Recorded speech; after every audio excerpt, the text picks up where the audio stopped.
আজ পয়লা বৈশাখ, বাংলা বছরের প্রথম দিন। সকলকেই আজকে জানাই নববর্ষের শুভেচ্ছা।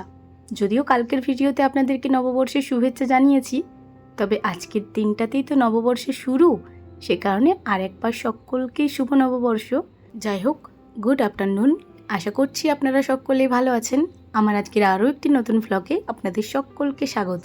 আগের দিন প্রায় ভোরবেলা ওই যে 3:30টার সময় বাড়ি ফিরে ঘুমিয়েছি মাত্র 2 থেকে আড়াই ঘন্টা। 6:30টার সময় আবার ঘুম থেকে উঠে পড়েছি, কারণ বাড়ির কাজকর্ম ছিল। আর মা আরে চলে এসেছিল ওই 6:30টার সময় করে। মা খুব জোরে জোরে ডাকছিল, কারণ বিয়ে ঘুরে ঘুমিয়ে গেছি, একদম শুনতে পাইনি। অনেকক্ষণ থেকে ডেকেছে বলছে, তারপর আমি উঠে গেট খুললাম, আর ঘুমাইনি, কারণ বাড়ির কাজকর্ম ছিল। আর কাজকর্মটা যেহেতু আমাকেই কমপ্লিট করতে হবে, সে কারণে চোখে এত ঘুম থাকা সত্ত্বেও আর ঘুমাতে গেলাম না। আস্তে আস্তে সমস্ত কাজকর্ম কমপ্লিট করে রান্নাবান্নাটাও এই সময় সেরে ফেলেছি। এখন ওই 1:30টা মতো বাজে, এই সময় ভিডিও স্টার্ট করলাম। সকাল থেকেই আজ ভীষণ ক্লান্ত, তবে বাড়িতে আত্মীয় স্বজন রয়েছে, রান্নাবান্না তো করতেই হবে। চলুন একবার আপনাদেরকে দেখাই কি কি রান্নাবান্না করলাম। পয়লা বৈশাখের শুরুর এই দিনটা মারাত্মক পরিমাণে ক্লান্তিকর ছিল আমার জন্য। আগের দিন এত ঘোরাফেরা করে আজকে ভাবিনি যে রান্নাবান্না করব আমি, তবে কি আর করব, মা তো করতে পারবে না এসব কিছু, সেই কারণে ওই কষ্টকাষ্টি করে দিয়েছি রান্নাবান্না। আজ খুব বেশি রান্নাবান্না করিনি। এই যে মাছের ঝোল করেছি, দাঁড়ান দেখাই। সব কিছু ঢাকা দিয়ে রেখেছি। এই যে এখানে রয়েছে মাছের ঝোল, আলু আরে দিইনি, শুধু মাছের ঝোল। আর এই যে এখানে রয়েছে উচ্ছে ভাজা, হাতে আবার ঝোলটা পড়ে গেল। আর এই যে এটা হচ্ছে একটা 5 মিশালি তরকারি, মানে 5 রকম সবজি। ওই যে পটল, আলু, একটা বেগুন দিয়েছি, বটবটি, তারপর গাজর, তারপর ফুলকপি, এই সব কিছু দিয়ে একটা তরকারি করেছি। এটা আমার ভীষণ পছন্দের একটা তরকারি বলতে পারেন। আর এই যে এখানে মাছের মাথা আর একটু মাছের তেল আছে। এই মাছটার থেকে অল্প পরিমাণে ম্যাচও বেরিয়েছিল, তো ওই ম্যাচটা আবার বড়া করেছিলাম, বড়াগুলো আমি খেয়ে নিয়েছি রান্না করতে করতেই। আর এই যে হাঁড়িতে রয়েছে ভাত। আজকে এত বড় হাঁড়িতে ভাত চাপিয়েছি, মানে আমি ভাতটা একদম উপর করতে পারছিলাম না। আমার তো ভাতে মাড় ঝোড়ানো অভ্যাস নেই। আমার শ্বশুরবাড়িতে বেশ অনেকগুলোই সদস্য, তবে আমি তো কখনোই ভাতের ফেনা ঝরাই না। আমার কাকিমাই ভাতটা নামিয়ে দেয়, তারপর আমি রান্নাবান্না করি। তো এত বড় হাঁড়িতে মাড় ঝরাতে সত্যিই মানে আমার ভীষণ কষ্ট হয়ে গেল। অবশ্য আমি সম্পূর্ণ মাড়টা ঝরাইনি, ভাই প্রথমে মাড়টা ঝরাচ্ছিল, তারপর আমি বললাম, ভাই হাঁড়িটা উল্টিয়ে দে, তাহলে দেখবি টুকটুক করে সমস্ত মাড়টা পড়ে যাবে। তো ভাইও উল্টাতে পারছে না, আমিও উল্টাতে পারছি না। লাস্টে দুজন মিলেই একটু কষ্টকাষ্টি করে কোনো রকমে উপর দিয়েছিলাম। যাই হোক, ঝরঝরে ভাতটা হয়েছে, বেশ ভালো লাগছে। আমি না রান্নাবান্না ভালো করতে পারি, তবে ভাতটা ঠিকঠাক নামাতে পারি না। নামাতে পারলেও ওই যে মার ঝরাতেই গলে যাবে। তবে আজকে ভাতটা বেশ ঝরঝরে হয়েছে। এই 2 দিন তো রান্না করছি, বেশ ঝরঝরে হয়েছে ভাতটা। যাই হোক, চলুন এরপর খাওয়া দাওয়া দিয়ে দিই সকলকে। 2টো মতো বাজে এখন। আর সকাল থেকে ভিডিও শ্যুট করা হয়নি, কারণ ওই যে প্রচণ্ড ক্লান্তিকর ছিল আজকের দিনটা। মানে আমি ভাবিনি যে এত কাজকর্ম আবার করবো আজকে। যাই হোক, কোনো রকমে করে নিয়েছি সব কিছুই। আর রান্নাবান্না তো হয়েই গেছে। এরপর সকলকে খাওয়া দাওয়া দিয়ে দিই, আমিও খেয়ে নিই। কালকের ভিডিও এডিট করা হয়নি এখনও, দেখি যতটা পারবো করবো, নয়তো একটু ঘুমাবো। এই যে চোখ মুখ দেখে বুঝতেই পারছেন আমার চোখে কত ঘুম রয়েছে এখন। চলুন সকলকে খাবারটা দিয়ে দিই। সুব্রত আর এখনও ঘুমাচ্ছে, ওদেরকে ডেকে দিই, ওরা স্নান করতে যাক। তারপর সকলে মিলে একসাথে খাওয়া দাওয়া করে আমিও ভাবছি একটু রেস্ট করবো। চলুন খাওয়া দাওয়াটা দিয়ে দিই তাহলে। আজ সকালেই বাবার দিদি জামাইবাবু এসেছে, ওদেরকে খাওয়া দাওয়া দিয়েছি। আমার শ্বশুর মশাইদেরকেও বারান্দায় খাবার দিয়ে এলাম।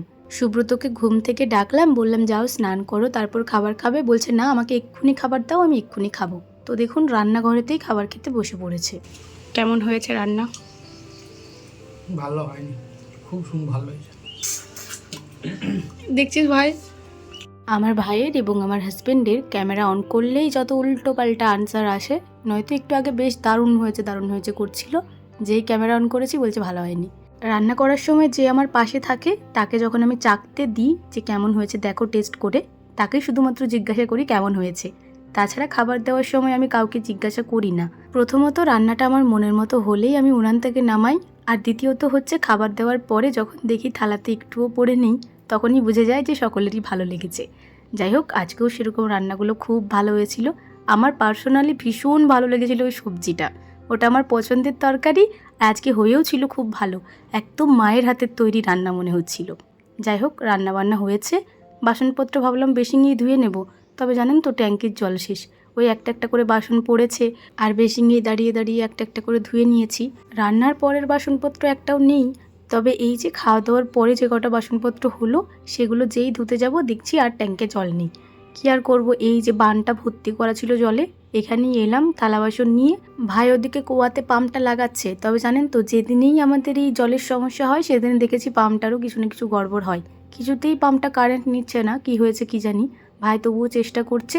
এতক্ষণ ভাবলাম বসে দাঁড়িয়ে থাকবো, এত ক্লান্তি লাগছে মনে হচ্ছে শুতে পেলে বাঁচি, তাই দাঁড়িয়ে থেকে আর সময় নষ্ট করলাম না। বেশ অনেকটাই জল ছিল, একদম বানটা ভর্তি করা ছিল জলে, আজ সকালেই জলটা ভর্তি করা হয়েছে।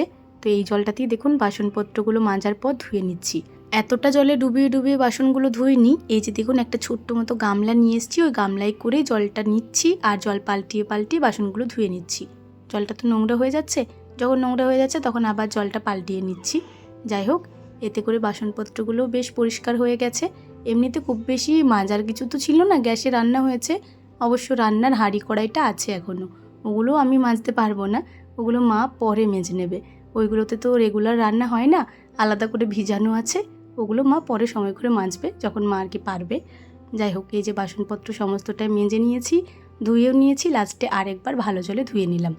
চলুন এরপর বাসনগুলো রান্নাঘরে উবুর করে রেখে দেবো। চলুন এরই ফাঁকে দুই বন্ধুর নামটা নিয়ে নিই।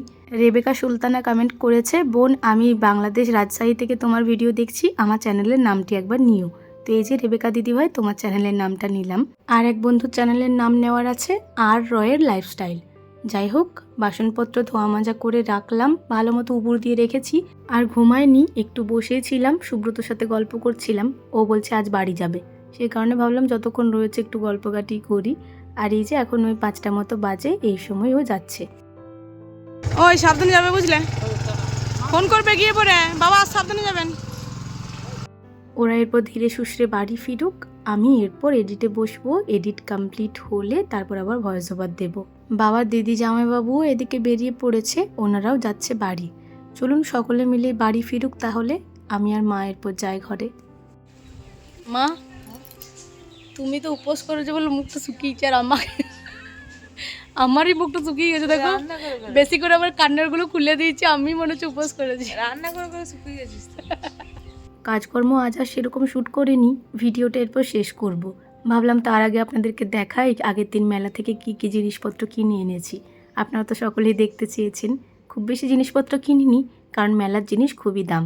এই যে 8টা কাপ কিনেছি, শ্বশুরবাড়িতে সমস্ত কাপ প্রায় আমার হাতেই ভেঙেছে, আর আমি কিনেও নিয়ে গেছি বহু কাপ। আবার এই যে 8খানা কেনা হয়েছে, এগুলো ভাঙলে আবার না হয় নিয়ে যাব। আর দুটো ছোট ছোট ফুলদানি কিনেছি, এই যে দেখুন প্লাস্টিকের পাতা, আর মাঝে মাঝে ছোট ছোট কত সুন্দর ফুল রয়েছে, দেখতে কি ভালো লাগছে তাই না। ফ্রিজের ওপরের ফুলদানিগুলো নষ্ট হয়ে গেছে, ওগুলো মিষ্টুকে দেবো খেলা করতে, আর এগুলো ওখানে সাজিয়ে রাখবো। কেমন হয়েছে জানাবেন। দুটো দিন একটু বেশি ব্যস্ত ছিলাম বলে সময়ে ভিডিও দিতে পারিনি, বেশ অনেকটা দেরিতেই ভিডিও দিয়েছি। আমার ননদিনই আবার আগের দিন সুব্রতকে ফোন করে বলছে, দাদা বৌদি ভিডিও দেয়নি কেন। সত্যি বলতে নিজেদের লোকেরা যদি ভিডিও দেখতে এত পছন্দ করে, তখন যেন ভিডিও বানাতে আরোই ভালো লাগে। যাই হোক, এদিকে দেখুন একটা ছোট্ট ফ্যান কিনেছি, এটা আমাকে সুব্রত কিনে দিল।